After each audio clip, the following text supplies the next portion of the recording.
अस्सलामु अलैकुम नाज़रीन, उम्मीद है कि खैरियत से होंगे। बरादरान इस्लाम, मैं आपके सामने आज बहुत अहम मसले के साथ हाजिर हूँ।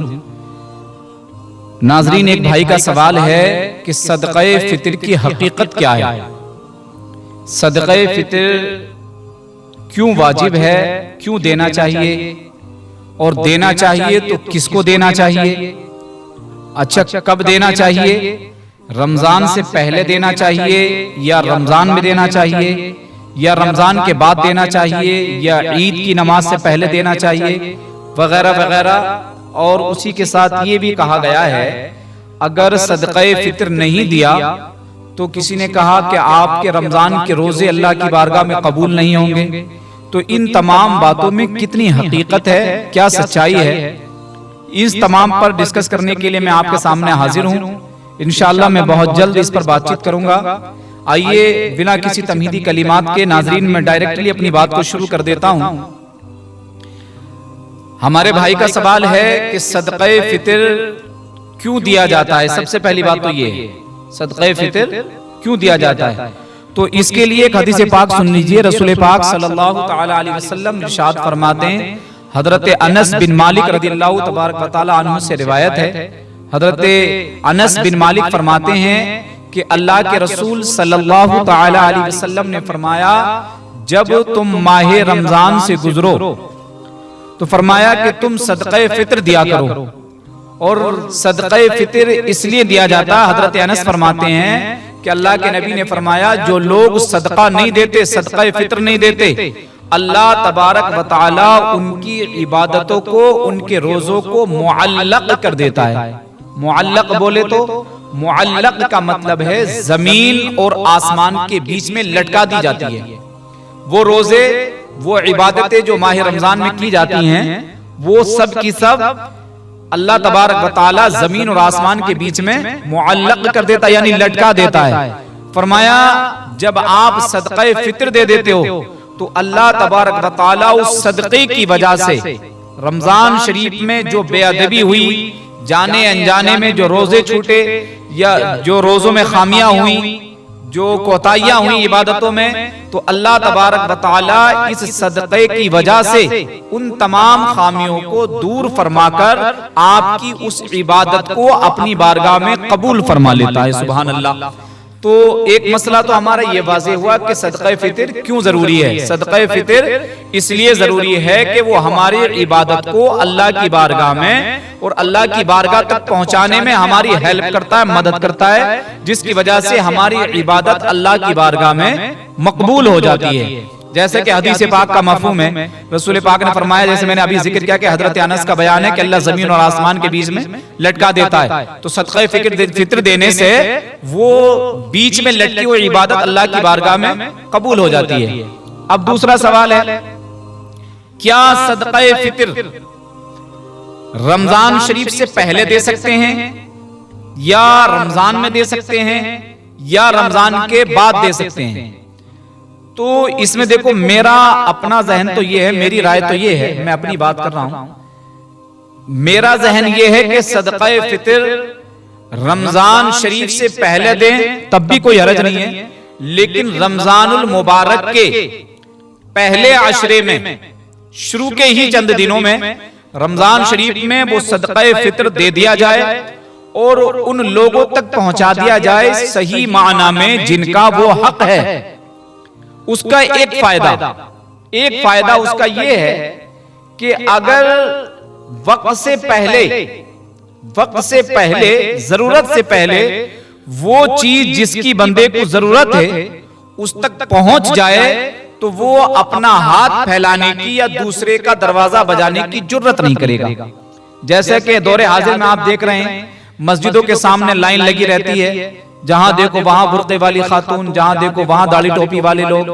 इतना फेमस कर दिया है कि गैरों को भी अगर भीख मांगने की जरूरत पड़ती है तो सोशल मीडिया का दौर है, आपने बहुत सारे वीडियोस देखे होंगे कि वो भी हमारे लिबास को, हमारे तरीके को इस्तेमाल करते हैं। मतलब जमाने का ये जहन बन गया कि अगर भीख मांगनी है तो मुसलमान का लिबादा पहनो, मुसलमान का लिबादा ओढ़ो। तो लिहाजा मेरा जहन ये काम करता है, अगर वक्त मुकर्ररा पर ज़कात है या सदका फितर है या इमदाद है, किसी भी तरीके की मदद है, अगर जरूरतमंद लोगों के घरों तक पहुंच जाएगी तो वो लोग अपने घरों से बाहर नहीं निकलेंगे और उनकी आड़ में जो जाली तबके के लोग घूम रहे हैं वो भी नहीं घूम पाएंगे, उनका घूमना फिरना भी बंद हो जाएगा। सबसे पहला फायदा ये है। दूसरा फायदा ये है कि जब आप शुरू रमजान में उनके यहाँ सामान पहुंचा देंगे या पैसे जो भी चीज आपको पहुंचानी है पहुंचा देंगे, तो वो अपने बच्चों की ख्वाहिशात जो उनके बच्चों के दिलों में हैं वो आपकी मदद के जरिए अपने बच्चों की ख्वाहिशात को पूरा कर सकते हैं और अपने बच्चों के ऐशो आशाइश के लिए जो भी साजो सामान उनको खरीदना है, खाने का हो, पीने का हो या पहनने के कपड़े वगैरह हो, जैसे हमारे बच्चे ईद त्योहार पर अच्छे कपड़े पहनने का एहतमाम करते, ऐसे ही वो लोग भी अपने बच्चों के लिए कपड़े लत्ते का इंतजाम कर सकते हैं, अच्छे खाने का इंतजाम कर सकते हैं। तो ये तो हुआ रमजान के शुरू में सदका फितर और ज़कात देने का फायदा।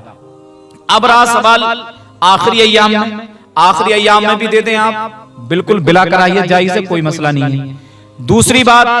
दूसरी बात हमारी ये है, क्या ईद की नमाज से पहले ही जरूरी है? जी हाँ, ईद की नमाज से पहले भी जरूरी है। सदका फितर ईद की नमाज से पहले भी जरूरी है, क्योंकि ईद के दिन जब आपके बच्चे खुशी में होंगे तो जो बच्चे गुराबा के, मसाकीन के अभी तक खुशियों का मुंह नहीं देख पाए, शायद ईद से पहले आप अदा कर दें तो हो सकता है कि ईद की खुशियों में आपके बच्चों के साथ शामिल हो जाएं, उन्हें अपनी गरीबी का, अपनी तंगदस्ती का एहसास कमतरी ना होना पड़े, तो इसलिए भी जरूरी है। अच्छा, ईद के बाद मान लीजिए ईद के अय्याम में नहीं था तो ईद के बाद दे सकते हैं? हाँ, ईद के बाद भी दे सकते हैं, लेकिन वो अदा ही होगा, सदका फितर की कोई कज़ा नहीं होती है। तीसरी बात हमारी ये है, क्या सदका फितर सब पर वाजिब है? जी हाँ, सदका फितर हर मालिक के निसाब पर वाजिब है। निसाब में इस बात का ख्याल रखें, देखो मालिक के निसाब ज़कात का निसाब भी है और सदका फितर का निसाब भी है, लेकिन इन दोनों का निसाब एक ही है। फर्क ये है कि ज़कात के निसाब के लिए आप पर जो माल है, जिस पर आपका कब्जा है, उस पर 1 साल गुजरना जरूरी है। जब साल भर गुजर जाएगा तो उस माल पर आपके ज़कात फर्ज हो जाएगी और वो ज़कात आपको देना होगी। सदका फितर का सवाल ये है, सदका फितर पर साल गुजरना शर्त नहीं है, साल गुजरना शर्त नहीं है। जैसे कि किसी साहब के यहाँ कोई बच्चा पैदा हुआ और बच्चा ईद वाले दिन जो है सुबह सादिक से पहले पैदा हो गया, सहर के वक्त में, तो सुबह सादिक से पहले पैदा हो गया तो उस बच्चे का सदका, उस बच्चे का फितरा भी वाजिब हो गया। और सुबह सादिक के बाद पैदा हुआ है तब उसका जो फितरा है वो वाजिब नहीं होता है। दे तो सुभान अल्लाह, लेकिन वाजिब नहीं होता है। तो इसका बिल्कुल साफ ये है कि ज़कात के निसाब के लिए माल पर साल गुजरना जरूरी है और सदका फितर के माल पर, निसाब पर साल गुजरने की कोई शर्त नहीं है, कोई कैद नहीं है। ठीक, अब अगली बात है, सदका फितर किसको देना चाहिए? सदका फितर सबसे पहले अपने भाइयों में तलाश करो, कौन ऐसा है जो इसका सही माना में हकदार है, जिसे इसकी जरूरत है, तो अपने भाई को देकर के उसे अपने बराबर तक लाइएगा। अपने अइज़ा क़रबा में देखिए, अपनी बस्ती में देखिए, अपने महल्ले में देखिएगा। जब इन तमाम में ना मिले कोई, तब जाकर के किसी ऐसे बंदे को दीजिएगा जिसे उसकी सही माना में जरूरत है।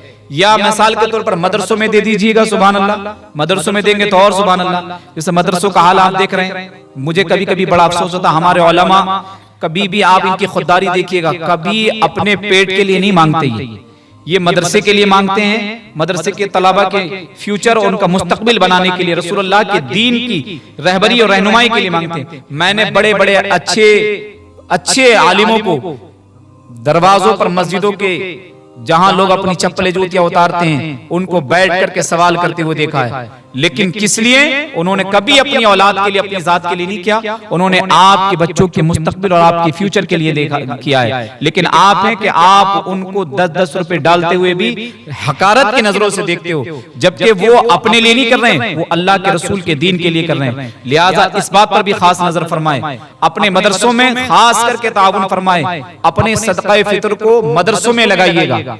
ये वो मसला हुआ। अब सदका फितर है कितना है, ये बड़ा अहम सवाल है। सदका फितर इतना है, जो खजूर, किशमिश और गंदुम, ये 4 चीजें हदीस पाक से साबित हैं। इन 4 चीजों में 3 का जो वजन है वो बराबर का है और 1 का वजन इसमें कम है। जिनका बराबर का वजन है वो खजूर है, किशमिश है और जो है, इन सब की मिकदार 4 किलो 94 ग्राम, यानी 4 केजी 94 ग्राम। ये खजूर, किशमिश और जो इनका वजन है। सवाल गंदुम का है, तो गेहूं का वजन है 2 केजी 47 ग्राम, 2 केजी 47 ग्राम। अब इससे आपने यहाँ की मंडी, अपने जिले की मंडी, अपने कस्बे की मंडी का पता निकाल लीजिएगा, वो किस रेट बिकते हैं, क्या रेट चल रहा है, उसके हिसाब से इनकी कीमत को निकाल लीजिएगा। ये सदका फितर का वजन है। लिहाजा इस तरीके से सदका फितर को अदा कीजिएगा और वक्त मुकर्ररा पर अदा कीजिएगा, जरूरत से पहले उन लोगों तक पहुंचा दीजिएगा। उम्मीद करता हूं कि बात आपको बासानी समझ में आ गई होगी, और अगर बात समझ में आ गई हो तो अपने दोस्तों तक, अहबाब तक सवाब की नियत से जरूर पहुंचाइएगा, क्योंकि मेरा मिशन है, यही है आरजू कि तालीम कुरान आम हो जाए, यही है आरजू कि तालीम कुरान आम हो जाए, हर एक परचम से ऊंचा परचम इस्लाम हो जाए। इस्लाम जिंदाबाद, मसला के आला हजरत पाइंदाबाद।